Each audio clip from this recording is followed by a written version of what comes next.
Welcome to another episode of Inspire People, Impact Lives. I'm your host, Josh Kosnick. And by trade, I'm a financial advisor, and by training now, a leader and managing partner at Northwestern Mutual. Today we have a special guest in Joshua Berkson. Do you prefer which one or other? Either way, Josh is good. Good. So this is easy for me because it's Josh and Josh today. We were supposed to have his business partner, Patrick Sweeney, as well. And unfortunately, a family emergency popped up. So all the best to you, Patrick, and your family. And we'll catch you next time. But they're the founders of Merchant and Lucille, two of Madison's iconic restaurant and nightlife venues. So personally, I want to welcome you to the show, Josh. Thank you. So glad you're here today. As a Madison foodie and drink enthusiast myself, I'm excited to dive into this. I have a deep appreciation for what you guys have done to the nightlife and social scene in Madison. I still own a place that's 2 blocks away, even though I rent that out now. With my expanded family, had to move to the suburbs. But I loved living downtown, loved walking to the farmers market and experiencing Merchant. I wasn't down there when Lucille's opened up, but I've always enjoyed Merchant. So I'm very interested to hear about the story and the vision. I'll tell you guys a little bit, or a story I didn't prep you for, but just kind of funny. I was pulling into my townhouse or into the garage, and I noticed on my GPS, they have the icons for all the restaurants or parks or anything like that. So I'm pulling in, so I'm 2 blocks away from the Capitol. And there's literally like 50 icons of restaurants just on my screen on my GPS. So I just took a screenshot, I took a picture, and I posted on Facebook and said, I'm thinking about opening a restaurant downtown Madison. How do you think I'm going to do? There you go.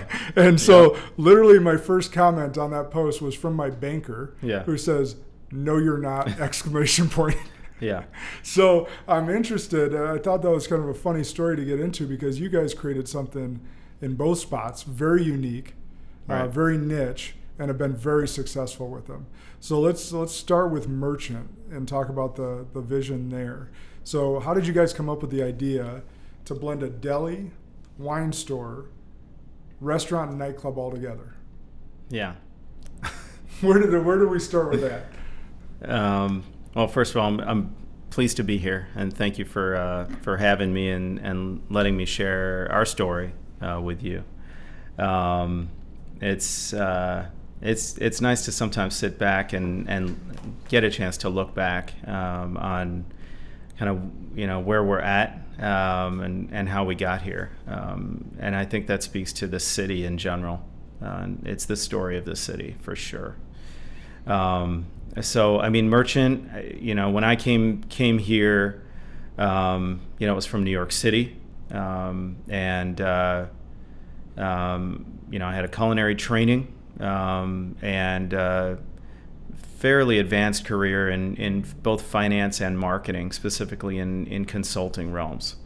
So really understanding how to analyze marketplaces, communicate them, understand the finance component of business. I've always had a real interest in entrepreneurialism. And for some reason kind of knew I would be in a partnership. I talked about that from a pretty young age. Yet, I moved here because, I have family in Milwaukee and Chicago, and my wife and I literally just drove through this town to go up to, what we called upstate. That's how New Yorkers refer to the North Woods in Wisconsin at that time. So upstate Wisconsin, like upstate New York? Yeah, exactly. Gotcha. And it's actually kind of similar in terms of it being a place for respite and renewal and all that good stuff. We just kind of drove through. I remember stopping at the Old Fashioned and Cafe Soleil. I swear I ran into, Evan Donnell's, one of our former chefs at Merchant when he was working there. We had some like Gale Ambrosia chocolates, and I was just looking around. I was like, this place is amazing, and that's coming from New York City too, which I think is pretty amazing as well. For as far as food and nightlife concerned, New York the energy here compared to everywhere around it was just took me. The youthful energy specifically, I think that's because of the university. And some diversity, at that time, not as much as now, but it's been good to see this city really grow up. And I think I really felt that bug very early on, that this could be a very lucky place to get into the restaurant business and raise a family. At that time, I had a 1 and a 2-year-old, I think, or 1 and 3-year-old. I kind of came here. I said I want to own a restaurant, and people were like, "That's crazy. There's no way you can own a restaurant. The market's too competitive." So basically, what my banker was saying to me when I was joking. That's exactly what they said to us 10 years ago. Yeah. And then there's always the whole thing about, well, per square capita, that Madison has the most number of restaurants. Well, a lot of cities say that on their websites. The thing is that what's happening in this industry is that there's a food revolution happening, and it started in the 60s in the Cultural Revolution. It started, like, Berkeley had a lot to do with what we're doing in the industry. And the cocktail revolution I saw happening in New York City. And then there's a West Coast component to that, and a European component, of course. But, we are in the middle of a period where America, and primarily the primary cities, and then the secondary cities and tertiary cities, and Madison falls in there, in terms of innovation, actually growing for the first time in the last decade, it's coming from these smaller towns. Mm-hmm. And that's because of rent rates. That's because of just the internet. It's because of the Food Network and travel. Anthony Bourdain, and just people are getting much more aware of what they're eating and why. And they want to go out and connect in communities. And coffee shops are part of this. Restaurants are part of this. And just hospitality in general, that's our job. So what you're witnessing is happening all around the country.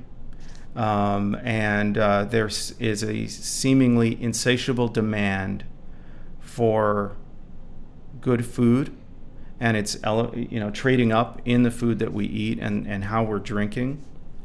I think not only that, but this idea of connection is needed, especially these days with social media the way it is and our politics the way it is. That relevancy is very important when it comes to places. So you're saying this is more of a connection spot, along with the great food, great drinks, and bringing people together. Yeah, absolutely. It connects us. It connects my team. It connects our guests to each other. This is all very heady and a little bit, I don't know, it's a bit much, but it's true. But it's true, yeah. I mean, it is all about that, connecting our farmers, when you look at food, it cuts across just about every discipline. Yeah. And every culture and every race, religion, everything. Yeah. Food is at the central. It's a human need. So when we opened up Merchant, one question I got was, well, what's the theme of your restaurant? And it was always like, there is no theme. That's the theme, and that didn't really translate well. So then we started getting into, it's an authentic place. We are the restaurant. Our team is the restaurant. Our food and our drink is the restaurant. That's why we came up with this idea of a grocery or deli, simply because we wanted to place our wares all around us. We wanted people to see the bottles, and at that time, people didn't know what half these bottles were. Now it's kind of changed. But when you said to someone, some kind of absinthe or some kind of gin, people only knew a few gins. And at that time, it would be gin and a mixer and a wedge, in a plastic cup. And whatever the price was back then, probably $4 or something. That's what I was going to say, $4. So we said, okay, we're getting into this now. And when I looked across the marketplace, and Patrick, my business partner, whom you mentioned, who's integral to this story, we looked at, and Patrick is born and raised here. And yet we're both well-traveled, and we both have many opinions regarding lifestyle. And we were able to really look across the marketplace and say, okay, actually, there's no competition at that point. Yeah, I was going to say, just None. because you look at deli, wine store, restaurant, nightclub. But authenticity, too, restaurants were theme restaurants, right? With a Cisco truck pulling in the back, and then the owner buying from one place. We've got a world-class farmer's market right in our back door. Yeah. The only people really doing craft cocktails when we first opened was L'Etoile. And beautiful cocktails, and they still do. Yeah.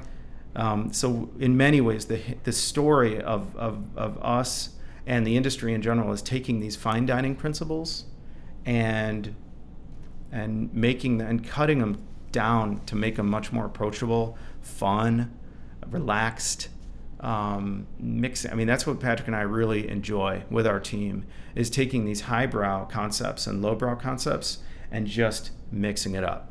So you end up with something confounding and different and yet interesting and kind of geeky.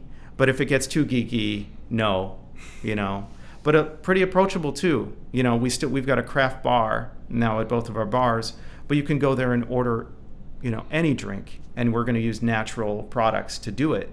And it's going to be delicious. But the intention was to never be pretentious. And that I hope is the story. And not only that, but be kind. Yeah. And so, like Merchant specifically has kind of this hipster vibe. And when I go to our counterparts in other cities, I don't get the type of openness that I hope we deliver in terms of warmth. And it's not like, we're here. We are very focused on our customer, and it's very much like how it should be. No, and that's been my experience. That's very important. No, and I think you guys have done a great job, and that's been my experience. Thank you. I know Chad's as well, as we talked about. And you're right with that as your words, the hipster vibe, going to some of the other cities. I'm actually, the one that came to mind was Asheville, North Carolina for me. Yep. Very hipster vibe. There's some Madison elements you can see there. I have a good friend there that was talking about, this Ruth's Chris is coming over there, and the town's all up in roar. Right. Like they don't want chains there whatsoever. Right. But you go to a brewery, you go to a bar, you get this Yes. smugness if you ask for something that's not in their lane. Right, exactly. And I don't get that feel from you guys, so I think I think you landed very well there. So it's a very unique experience, obviously a very unique spot. What experiences did you guys draw from there, or what made you want to go down that path that created that unique spot? Was it purely business? Was it personality between you and Patrick? How did that come about? For Merchant and the space for Merchant, itself? the space itself and the unique vibe that you guys have created. Yeah. It's really organic, and it was created with a design intent at the time. And that design intent had to do with transparency of our wares. It also had to do with not over-designing a space. So we were very much intricately related to the design of the place. We wanted an open kitchen as part of an extension of those principles. I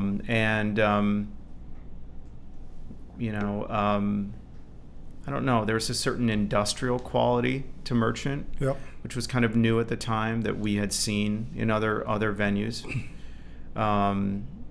And we traveled a lot together. I should have started with this. How did you guys partner? Him being lifelong Madison, and you growing up outside Chicago and then being 10 years in New York City. Right. How did you guys meet and decide that you're going to go into business together? Right. Probably should have started with that, but he wasn't here to remind me either. So, well, and if he were here, he would not like this story as much. Well, it's an interesting story. It's really good, actually. I was basically, I had just moved here, and I knew I needed help. I needed to kind of translate. I needed help in, I didn't understand Madison at that point. I didn't have any connections with anyone, and I actually I put out an ad for a manager, and I think I might have written in there possible business partnership or something like this. And Patrick did not answer that ad, but 10 other people did at that time. And I didn't realize that was the whole of the industry. So I would run into these people. And I hired someone. And then that's when Patrick came out of the woodwork, and he always does. And he emailed me and said, like, "Hey, my name's Patrick Sweeney." I think I still have the email. And he said, "What you're doing is all wrong. You know, you got the wrong guy. And here's why. Yeah, and I like what you have to say, but here's what I think." And that was kind of awesome, because I quickly did outgrow whom I hired at the time, just on a consultancy basis. And I got to know Patrick, and I noticed, I come and meet with him, and he would know 50 people around him. He'd be high-fiving everyone in the entire bar. I didn't really realize he lived upstairs at the time.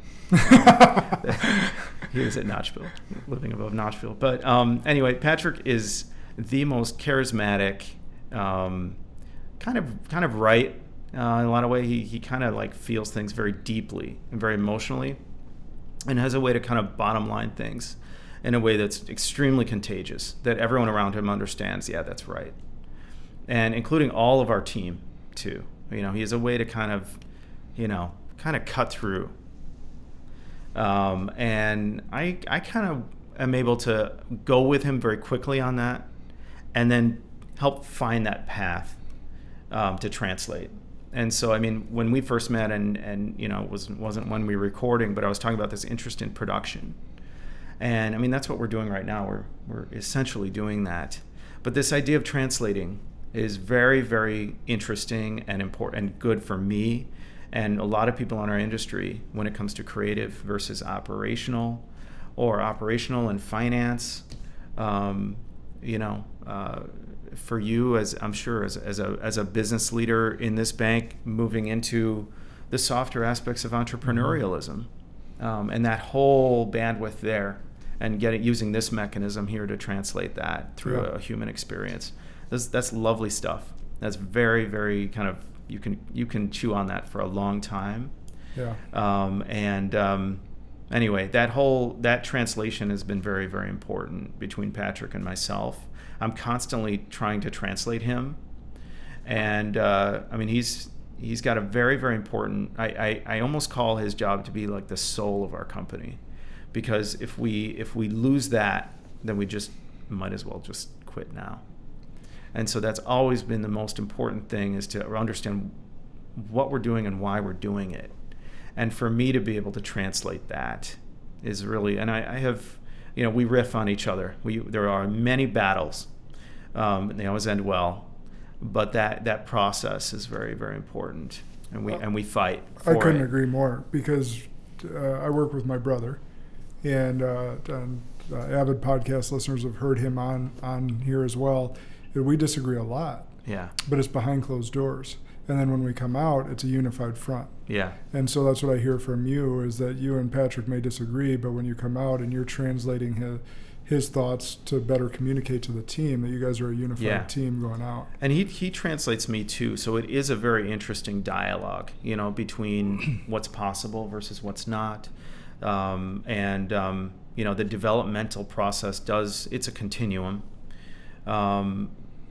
But yeah, I hear what you're saying. It's kind of what we do, right? Yeah, as human beings, we're going to disagree. It's just as the leaders of an organization or of businesses, and you got, you told me 20 different managers. How many employees? Yeah, and there's probably 75 employees, many part-time, but it's and that speaks to the wages and some of that's a lot of people for only so much revenue. So the economics of our business is extremely challenging, but people are not there for the money, and it's that mission that we talk about, that we're constantly kind of evolving on, in terms of this idea of humanity, and translating that. That's the goodness. That's the good stuff right there, and it's our job to help curate that, and essentially help translate what's going on in this city too, and bring that onto the plate or in the glass, or what we say or what we wear, or it's just we are the product is the experience now. Yeah, and that's evolved. And we're what I also picked up on there from you and Patrick utilizing that vision and preaching that vision, like you see it come out in your people, and you being able to translate that. It's one thing to have a mission and one thing to be unique, but if the people don't buy into it, it doesn't go anywhere. It's the most important thing, absolutely, is that people component. And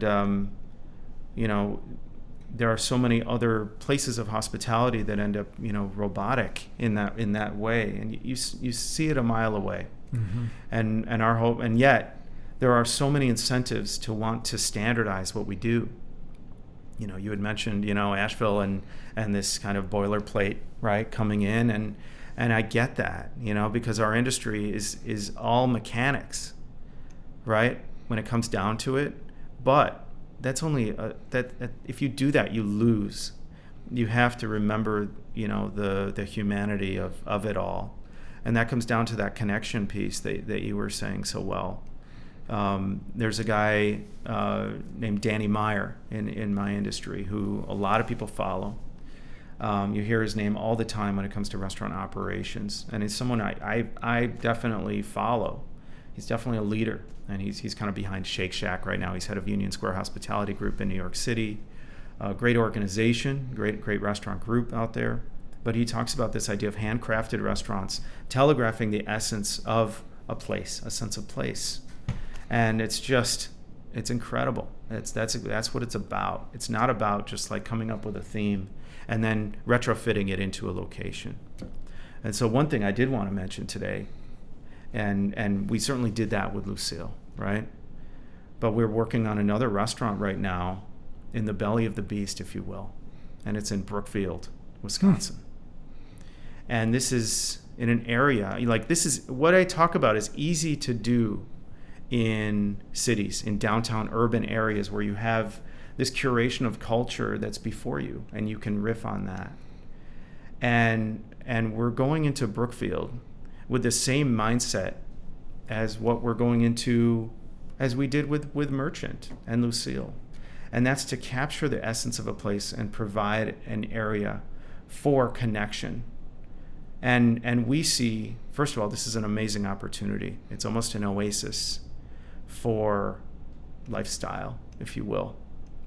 It's in the corners, the mm-hmm. Brookfield corners, and it is it's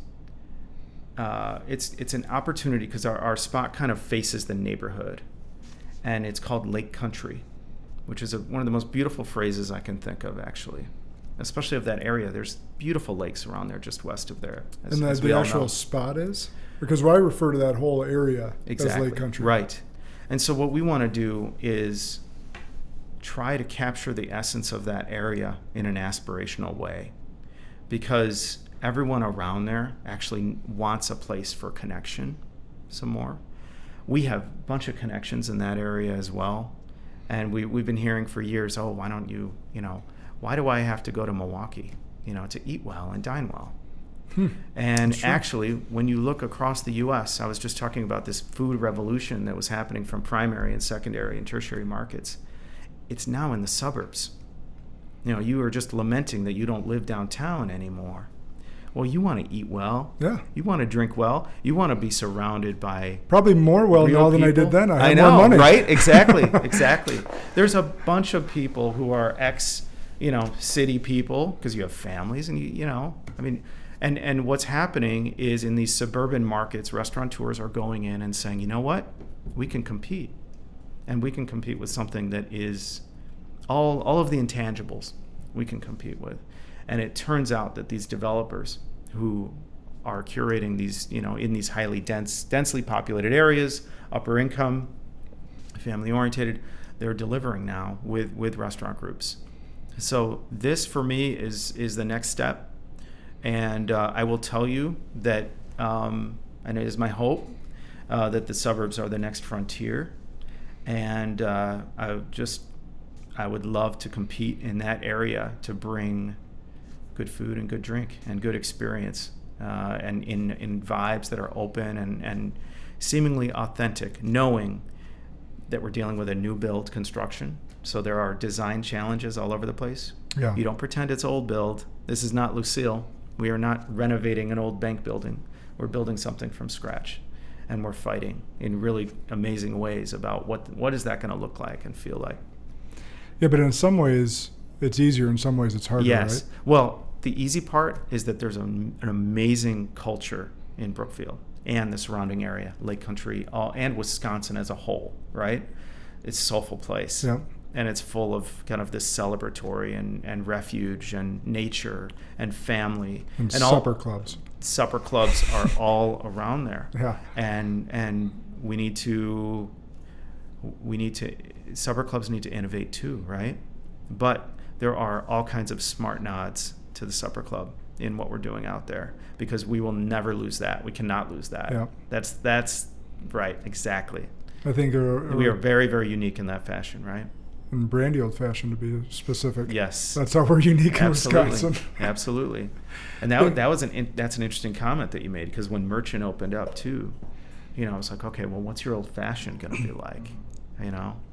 So yeah, I've seen almost a shouting match take place over a quarter ounce. I'm serious. It's like, no, well, there's some passion it's a little there. sweet. No, it's too sweet. Why don't we let the customer decide? And, it's just these ongoing battles.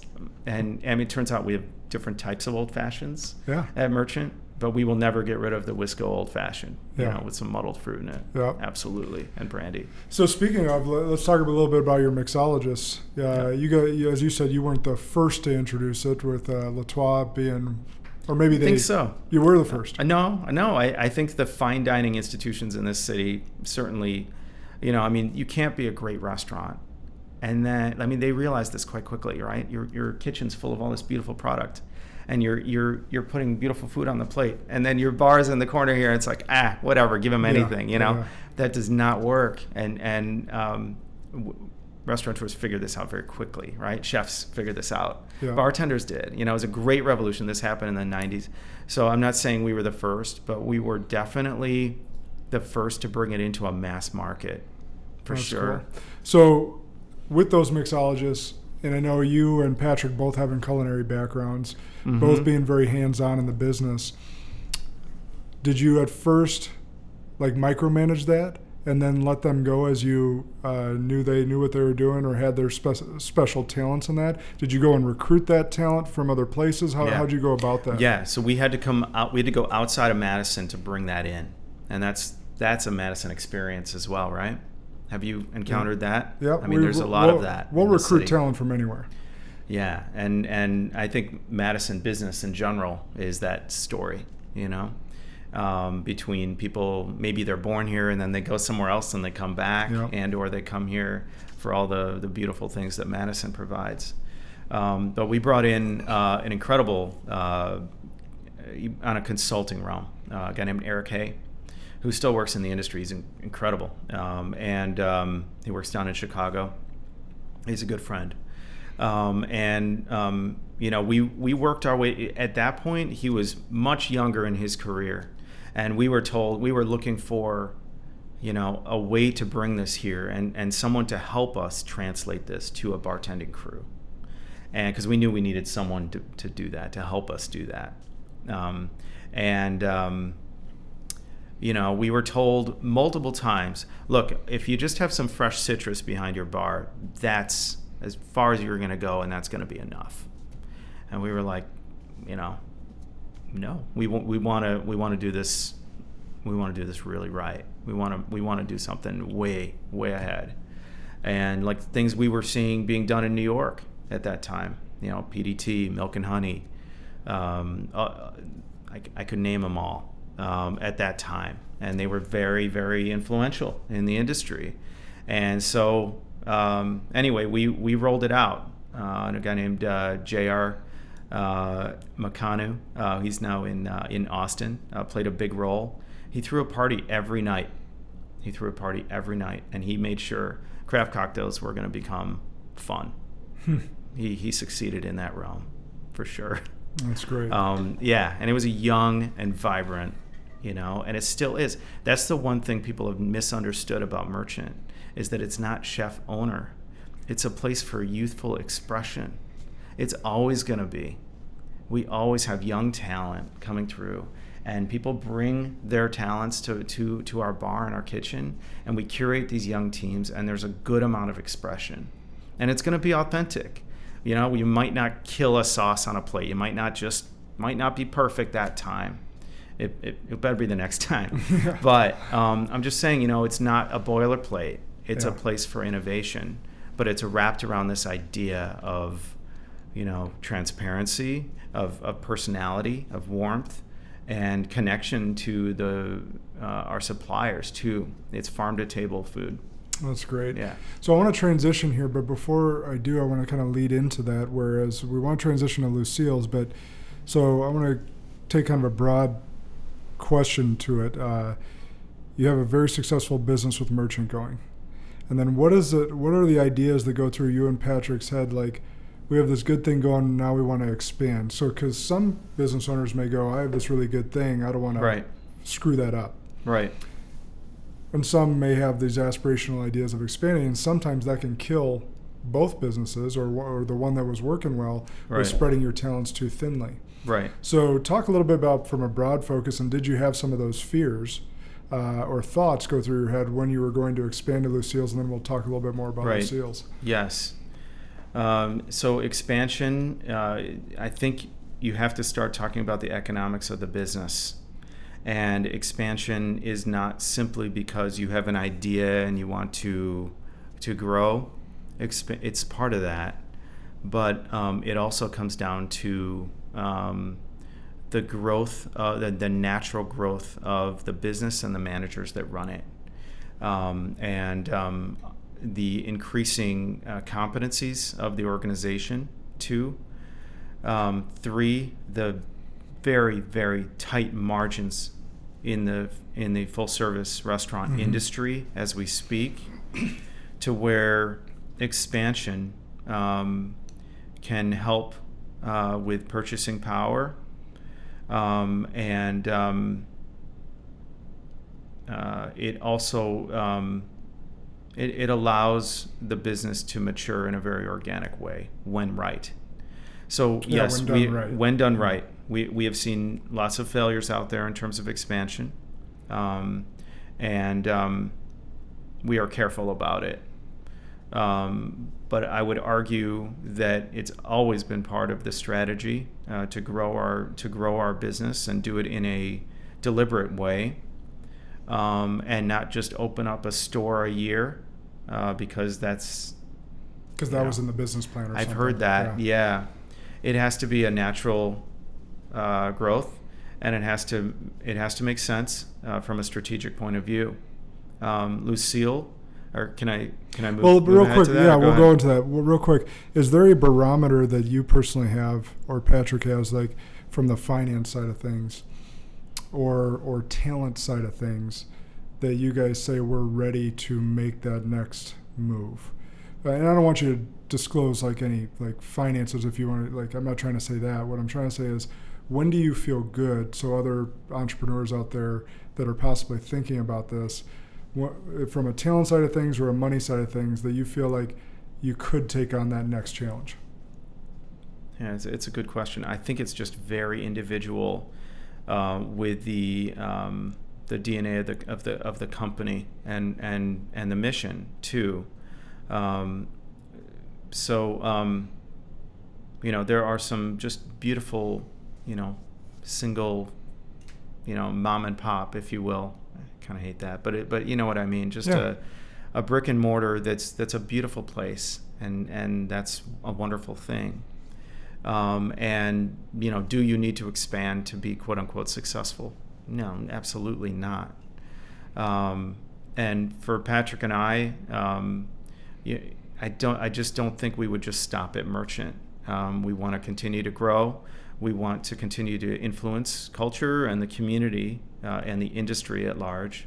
And professionally, that is something we've just always talked about doing, providing opportunities for our managers, who I've seen a tremendous amount of growth over the years.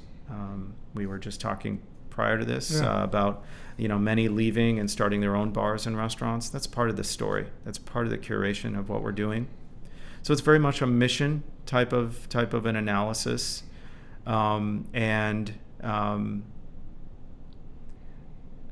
we have, like I mentioned, in Brookfield, it's definitely a change of strategy now, because you don't want to just grow for growth's sake. You want to grow for the reasons I outlined before. Yep. And the marketplace, there needs to be a real strategy there, right? So demographic studies and figuring that stuff out for that strategy, I'm sure, play into that. Yeah, for sure.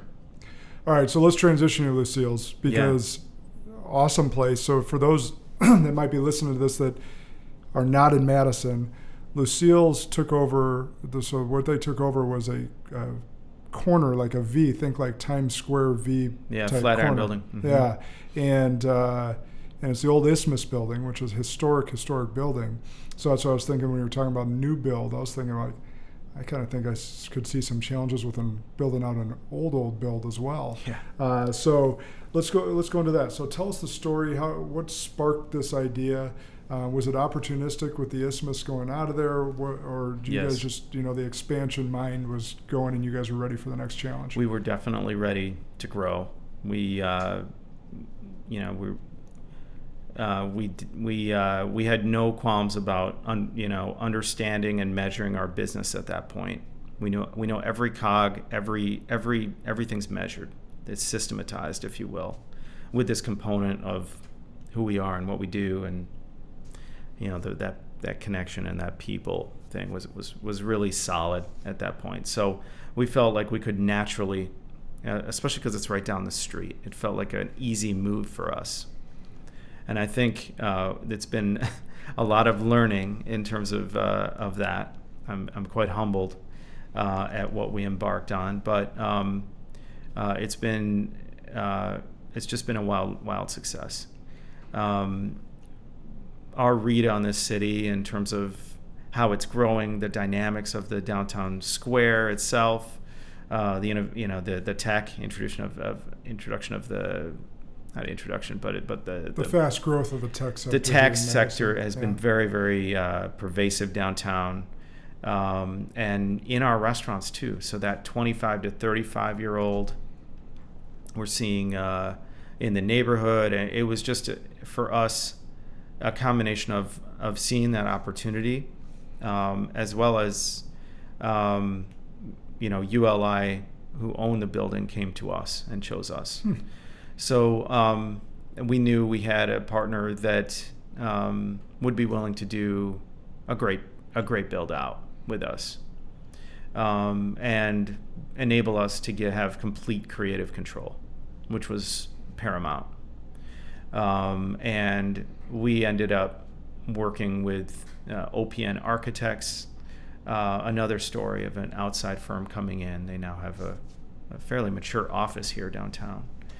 And working with Distillery Design, who worked to kind of translate Patrick and I in our design opinions, and work with a guy named Brad Nellis, who's just incredible. So it's kind of like when a husband and wife go to build a house, and the architect or builder trying to decipher between the arguing parties of what the vision is for that there's some build-out. triangulation there that needs to be understood and defined, and our team does that really well. And Patrick and I we actually, after doing Merchant, we now really don't have that different of thoughts. Like we kind of end up in the same place.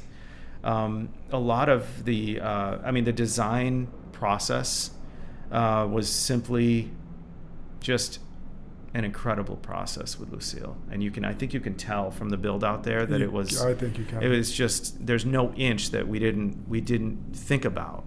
It was very deliberate, and then steeped in all the history of that building and the neighborhood and the city. I mean, it's just endlessly interesting. Well, the moment you guys opened the doors, from my perspective, the corner was just totally different. Yeah. Well, and now, I mean, the type of traffic that we see just in the neighborhood, us and the Majestic Theater, and others and Cora is now there across the street. They have a beautiful build out. And Madison's kind of this historic kind of, kind of rounds it out. And it's a place to treat yourself, and it's a little bit of healthy debauchery built in there, a little bit. Healthy debauchery? You're right. I'll rephrase. We'll edit that out. But you can be respectable. That's right. You can. And, well, you need to be, right? You have to be. And so, especially as business professionals that you guys attract, those young entrepreneurs, you never know who's watching. Well, and the late night scene too, is something that's curated, and I think people know, and if they don't know, we hopefully, we don't change our glassware when it comes to like 10:30 p.m. like a lot of places do. State Street's not really related to what we do. Right. It's a place where you can act like a gentleman. You know what I mean? And we see, and ladies, that very, very important to what we do in terms of curating a neighborhood that's friendly and fun. And we have just a zero tolerance for anything other than that. And that's very, very important when it comes to late night. Mm-hmm. And very, very important when it comes to dating in general. I mean, Madison right now, when we talk about 25 to 35 year olds and late night, people need to get off their phones, or maybe after they get their Tinder date, they meet up and then turn off your phone. To me, but yeah. But we have to understand that these are places for humanity and for people to meet each other. And I mean, I get approached all the time. Oh, I met so and so there. Actually, we're married now. And that's redeeming. A cool story. It's it's always redeeming.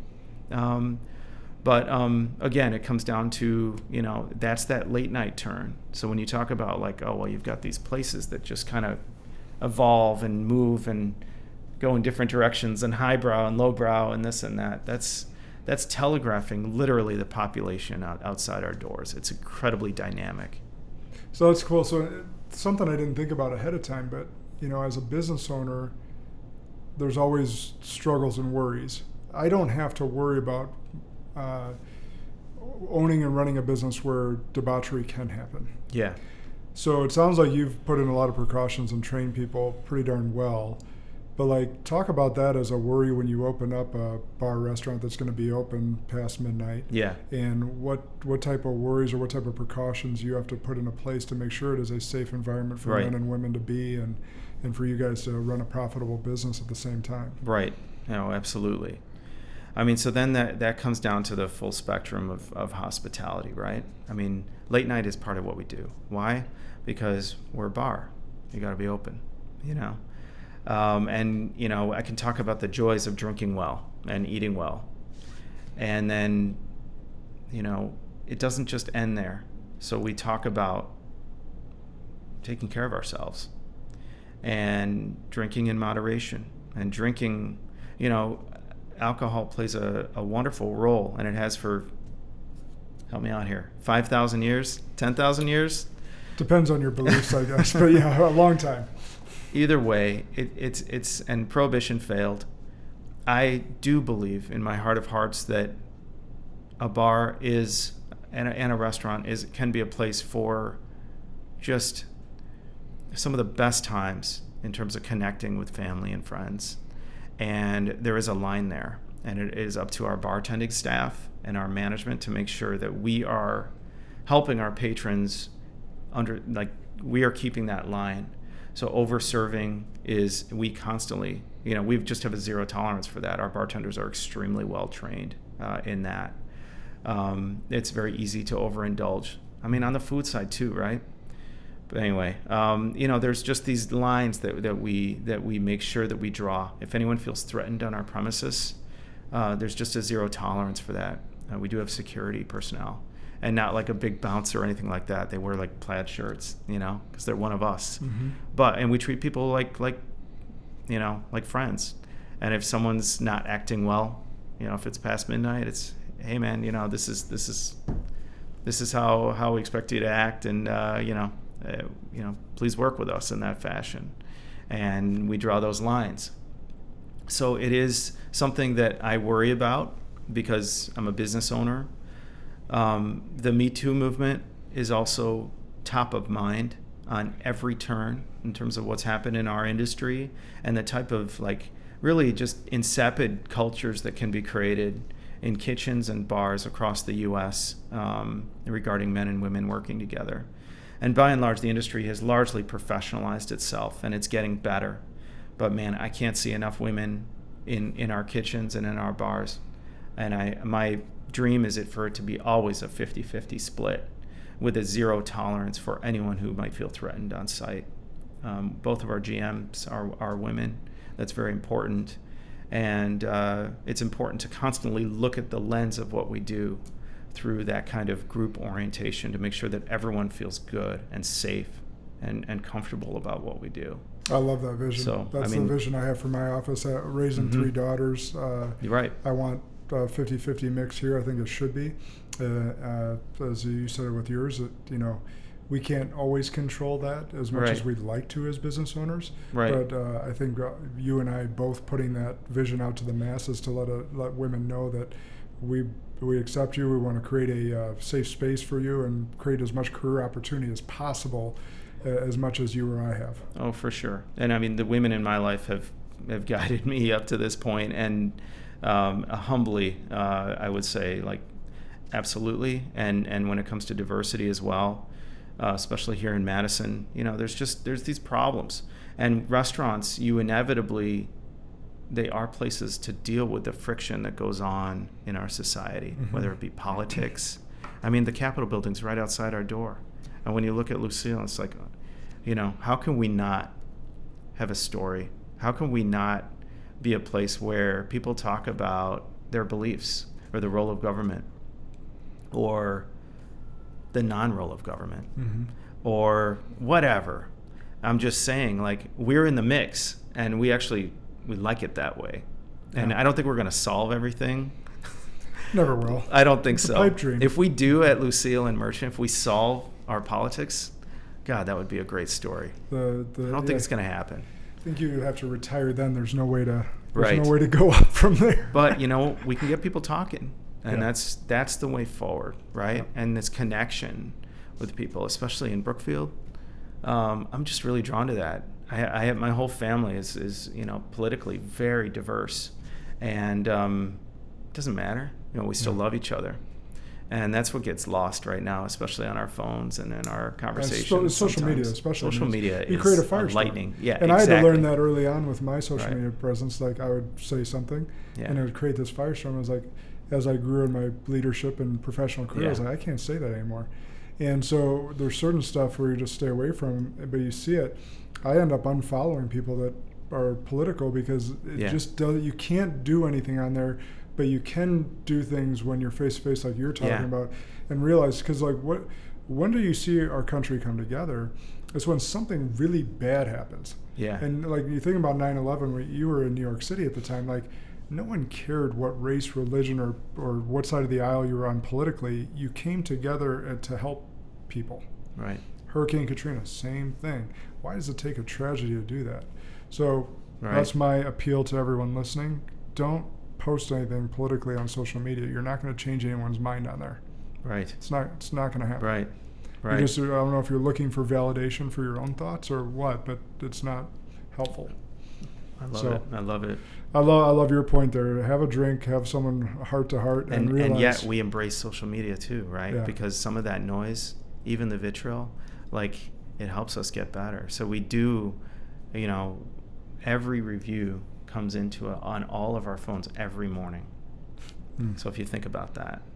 And I mean, luckily they're all, like, lately they've been all 5 stars, 4 and 5 stars, which is like, that actually is the reverse of what you just said. It actually helps redeem, but we look at this stuff. So when people do review and when they comment, actually when you humanize that, it's so powerful. Like, some people will say, and we've encountered one review, it was bad. It turns out it was just a husband and wife, like, they were having an argument with each other, and the guy afterwards was like, you know what? Actually, the meal was great. I was just having a hard moment there, and looking back on it, yeah. And, and we invite people back, if they ever have any complaints, like, man, like, that hits us really hard. Because you're pouring your heart and soul into this thing, and you want man, that's what we do. Experience. So if you don't like what we do, like, oh man, please come on back. And then, like, have a beer on us or this and that. It doesn't matter. The main point is to feel better. Yeah. Yeah. Well, we're running out of time here. I want to make sure that we touch on your partnership real quick, because I know you appeal to a lot of the startup community, the tech community that's right down the street from you guys, as well as throughout all the suburbs of Madison with Epic and all that. But you and Patrick, I know it's not perfect because no partnership is. There's some dysfunction at every level, but you seem to have a very good partnership. Can you give any tips to any entrepreneurs out there, whether they're looking to form a partnership, whether they're in one that might be more dysfunctional than they want it to be right now? Yeah. Any tips out there that could help them? Yeah, it's a good question. It'd be good if we were both here, but you'll hear this on one side that Patrick and I are probably two of the most different people that you'll run across, and I think that's very important when it comes to a partnership, to have that kind of balance. I'm sure that's true with your wife and yourself, and my wife with myself for sure. So when it comes to spouse and partnerships, specifically a 50-50 split in a partnership, to be able to cover a lot of bandwidth, and that's kind of what I'm saying in terms of having different competencies, a shared vision, and I think some humility is very, very important. That's a great point. So I wish everyone, I think entrepreneurialism is super fun. It's rewarding. You have to have a tolerance for risk if you're going to do it in my business. But it is also, no business is built on just us. It's built on the team, and it's kind of a shared type of responsibility across the team. If I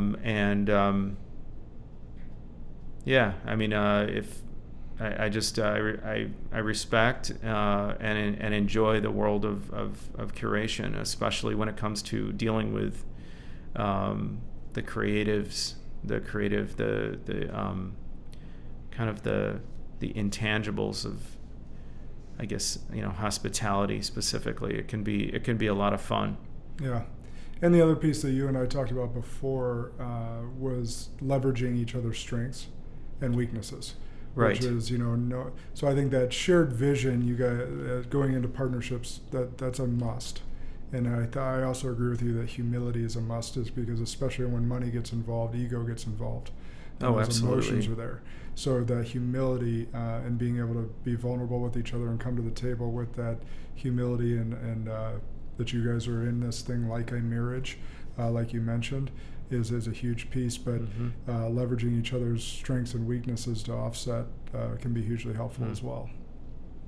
So. I find it really interesting that this is. I'm not sure if other institutions necessarily understand a lot of the softer aspects of what you're talking about when it comes to business.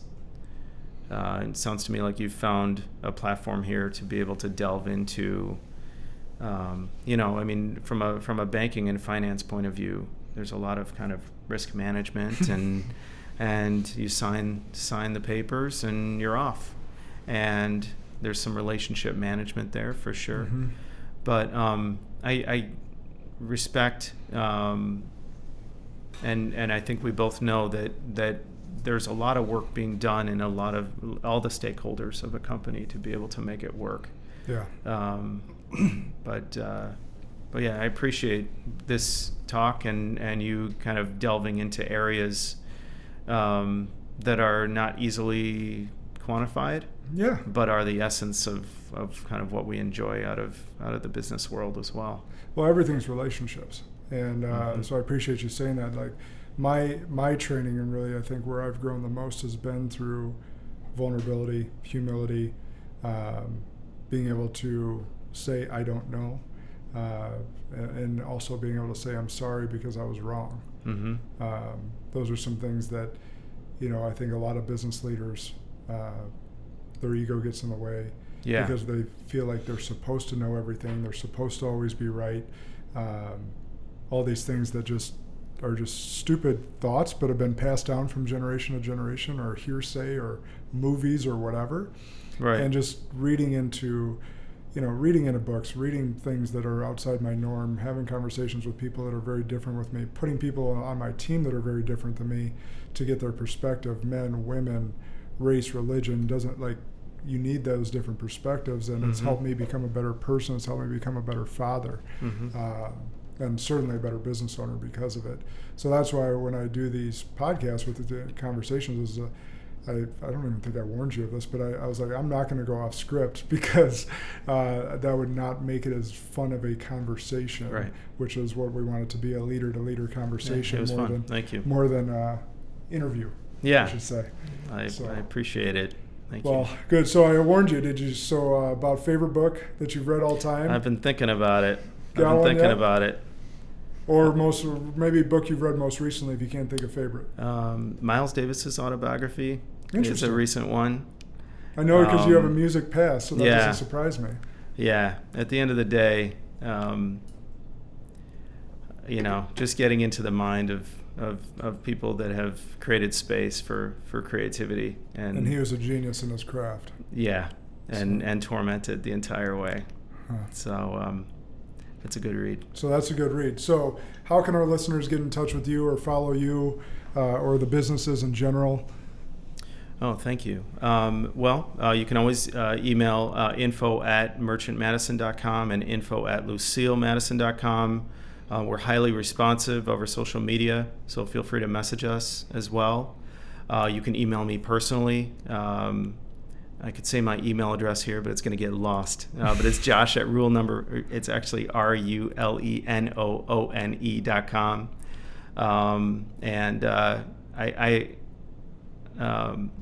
Any direction you go, it will definitely come back to Patrick and I. We'll be responsive towards you. I'd love to hear from anyone who has any questions or can offer advice or anything. Feedback, for sure. Or wants a job. Sure. You're always looking for talent. I know you are. We are. And if anyone's listening out in Brookfield, looks like there's some opportunities. There will be a great opportunity out there. Yeah. So great. Get ready. Well, I really appreciate you being on. Patrick, to you out there, all the best to your family. Wish you could have been here with us. But hope everything turns out well. For those of you that have been following us on Instagram and Facebook already, thank you. For those of you that have not, just look up my name, Josh Kosnick. I'd love to interact with you on there. And you can also watch the full